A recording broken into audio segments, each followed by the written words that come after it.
السلام عليكم. اليوم حابة أقدم لكم طريقة عمل مرقة الباذنجان على لحم مفروم. راح نحتاج باذنجان، هنا عندي سويته دوائر متوسطة الحجم، ملحته وراح أقليه وصار عندي جاهز. خليته على ورق النشاف وراح أتركه على جنب. ثرمت بصل وثوم كلش ناعم، وعندي لحم مفروم غسلته ونشفته. ضفت ملعقتين طعام زيت وراح أضيف البصل شوية أذبله على نار متوسطة، وبعدها راح أضيف الثوم، راح أقلبهم. أضيف اللحم، راح أقلبه على نار متوسطة، أريده ينشف المي مالته ويتغير لونه. وهنا بعد مرور كم دقيقة راح أضيف مكعب الماجي، لأن ما عندي مي لحم. إذا عندكم مي لحم تقدرون تستغنون عن الماجي.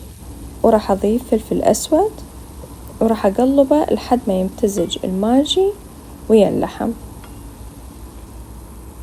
صار وقت أضيف ملعقتين طعام معجون،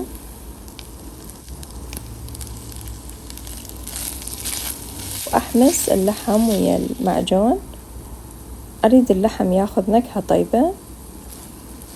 وصار وقت أضيف المي، راح أقلبه وأخليه يغلي على النار بس يفور فورة واحدة، وبعدها أنزل الباذنجان. ما أخذ 5 دقائق.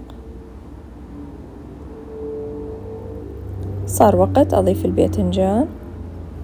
وصفة كلش سهلة وبسيطة وما تاخذ عندكم يعني ربع ساعة.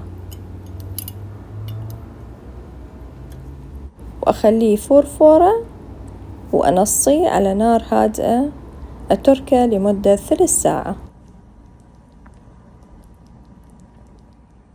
صار عندي بهذا الشكل، طبق ولا أروع. مرقة كلش طيبة، من المروقات المفضلة عندي.